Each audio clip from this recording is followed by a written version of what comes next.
Champion of the men and women of the armed forces of the United States, the 45th President of the United States of America, President Donald Trump.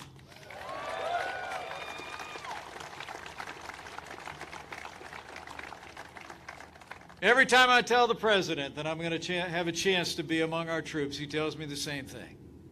He looks at me across that resolute desk and he says, just tell him I'm proud of him. And I know in my heart that all of the American people couldn't be more proud of each and every one of you. And Senator Heller, I want to thank you for that kind introduction. And more than that, I want to thank Senator Dean Heller for all he does for the men and women who wear the uniform here in the Silver State. He is a tireless advocate for Nellis Air Force Base and our armed forces, and we are all grateful for your outstanding leadership in our national defense.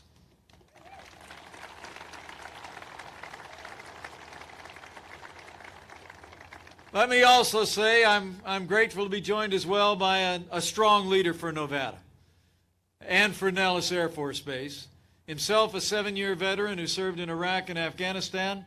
It's an honor to be here with our Attorney General, Adam Laxalt.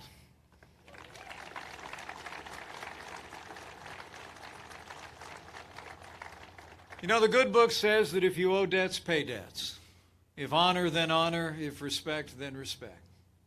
I stand before you today on behalf of your Commander-in-Chief and a grateful nation to pay a debt of honor and respect and gratitude to each and every one of you. As President Trump has said in his words, you are the backbone of this country. You are the spirit of this nation in every sense. You stood up and stepped forward to protect our families and our freedom. You chose to put on the uniform of the greatest all-volunteer military the world has ever seen. Let me say emphatically, the armed forces of the United States of America are the world's greatest force for good.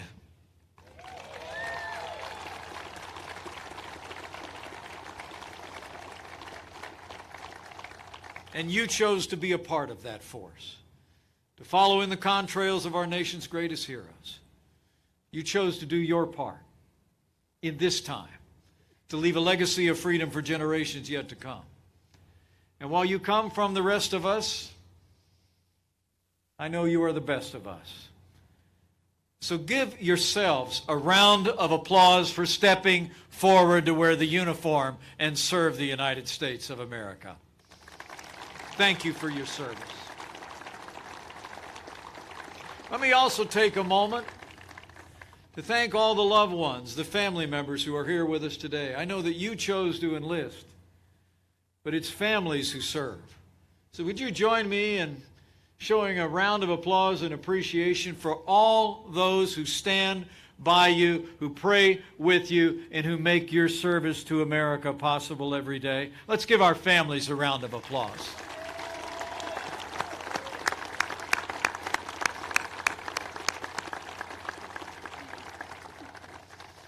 You know, it's a particular honor for me to be here today at Nellis Air Force Base. This base is essential to America's national security, but you already know that. For more than 75 years, in these halls and on these runways and in the vast expanse above us, our nation's airmen have prepared to fly and to fight for freedom. And fight they have. Nearly 60,000 gunners trained here before they took wing in the Second World War. Many of our fighter aces from Korea and Vietnam sharpened their skills in these skies. And to this day, Nellis Air Force Base trains the best combat aviators in the world. As we speak, I know nearly 600 of your own members are in the skies and in the fight, and we think of them at this hour. As we speak, this base is hosting the Weapons and Tactics Conference, where our warfighters tackle some of the most pressing problems facing our national security. But as all of you know, year-round, through the U.S. Air Force Warfare Center, this base is laser-focused on testing, tactics, and training. From the weapons school, where the best of the are the best trained with our nation's most lethal technology to exercise Red Flag, which gives our pilots and our allies a realistic combat experience, to the Knitter, a training range complex unlike any in the world, to the Air Force Aerial Demonstration Squadron, to the Thunderbirds. You inspire America in the world. What happens here keeps the armed forces of the United States on the cutting edge of both strategy and strength. And as the saying goes, as goes Nellis, so goes the Air Force. So to all the men and women of Nellis Air Force Base, on behalf of your Commander-in-Chief, I came here today to say thanks. I also came here today to assure you that your work is vitally important to our national security, and that America, now more than ever, needs your excellence, your expertise, and your dedication. The truth is, the world is more dangerous today than at any point since the fall of communism a quarter century ago. Rogue regimes seek to threaten our people and endanger our allies. The menace of radical Islamic terrorism continues to rear its ugly head. And adversaries new and old have arisen to challenge American leadership on the world stage.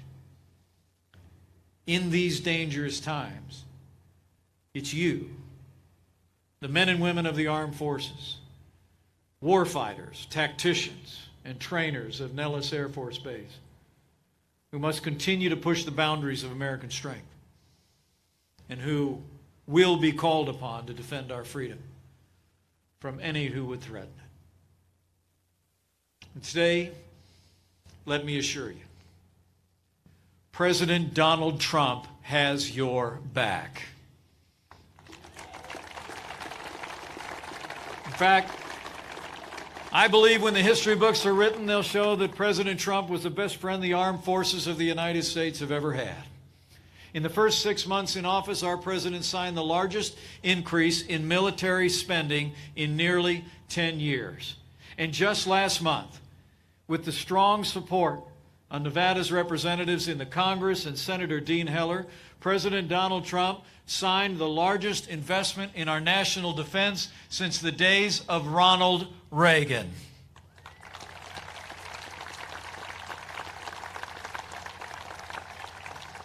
As we speak, our administration is working with Nevada's leaders in Congress to pass legislation to fund the government, the most important part of which is to fund our common defense.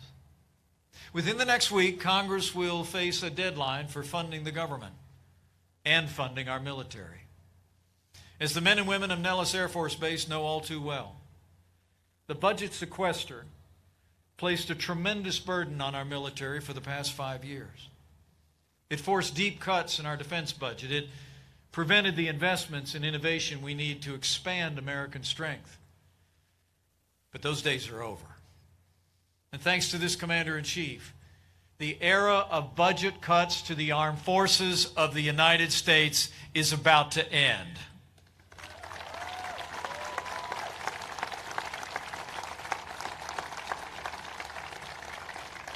So Congress has a job to do, and just a few days to do it. Discussions are underway. Negotiations continue. But standing before all you heroes, President Trump and I have a message for Washington, D.C. It's time to set partisan differences aside. It's time to come together as Americans. And it's time for Congress to once again give our soldiers, sailors, airmen, Marines, and Coast Guard the resources and support that you need to accomplish your mission and come home safe. The American people and all of you deserve nothing less.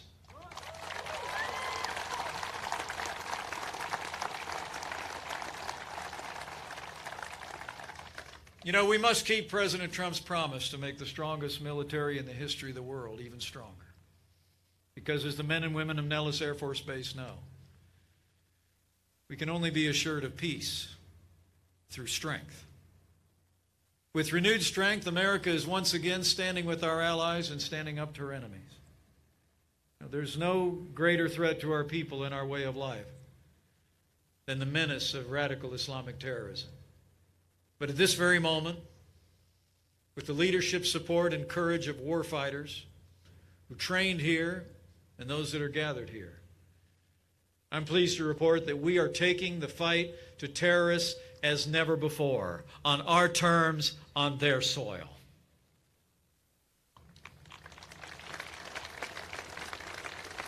In Afghanistan, President Trump directed our armed forces to renew the fight against the Taliban and all terrorist groups who call that region home. And today, your brothers and sisters in arms are winning renewed victories against our enemies in that ancient land.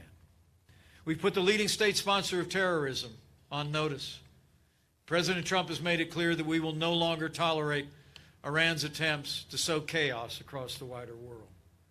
And with the courage of our armed forces and the leadership of this commander-in-chief, in Iraq and in Syria, ISIS is on the run.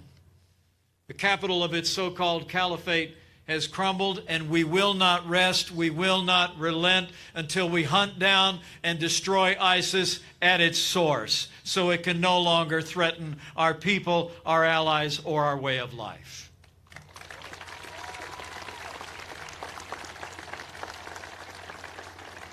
Nellis Air Force Base is playing a vital role in the fight against global terrorism and on all of those far fields away. The fight against ISIS, the Taliban, and conflicts across the globe.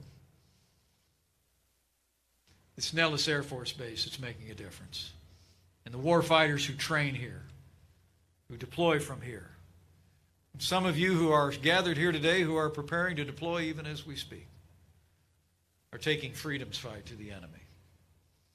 Beyond the fight against radical Islamic terrorism, you've also prepared pilots who fly in the skies above a great frontier of freedom on the Korean Peninsula.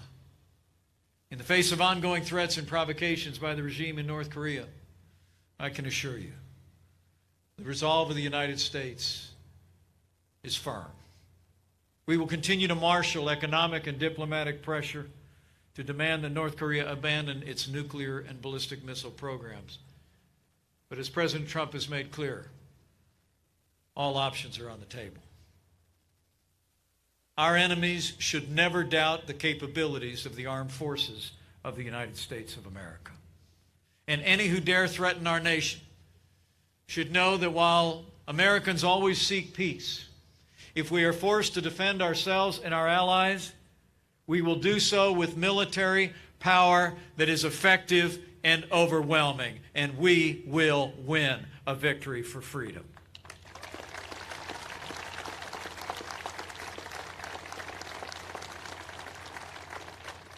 You, the brave men and women of Nellis Air Force Base, may yet be called into action. You are the instruments of American power. So on behalf of your Commander-in-Chief, I admonish you. Be ready. Mind your mission. Take care of one another. Train as never before. The American people are counting on you. And we know you'll be there. You know, it's humbling always for me to stand before so many heroes. Because my life never took me into the uniform of the United States. I'm the proud son of a combat veteran from the United States Army, and I'm the father of a United States Marine, an aviator at that. But I know firsthand, being a part of a family that has served, the sacrifice that comes with your service, the sacrifice in your lives, in the lives of your families. And I want to say to you, just know that you do not bear that burden alone. You carry with you the strength and pride of the people of this nation. And let me also assure you that each and every day you are borne aloft by the prayers of the American people. We pray for you, for your families and your mission. And we also pray that as you take to the skies, and prepare those who fly, that you might do so with confidence in those ancient words, and know in your hearts that if you rise on the wings of the dawn, if you go up to the heavens, even there his hand will guide you, and his right hand will hold you fast. So thank you for your service. Thank you for your warm welcome today. Your service and your leadership speaks louder than any words I could say today. And as I look out across this flight line, I know in my heart, as long as we have men and women with the courage to serve like all of you, as long as this nation produces heroes willing to put their lives on the line, as long as America produces patriots like you, our country will be safe, our freedoms will be secure, and the best days for the greatest nation on earth are yet to come. Thank you. God bless you. God bless Nellis Air Force Base, and God bless the United States of America.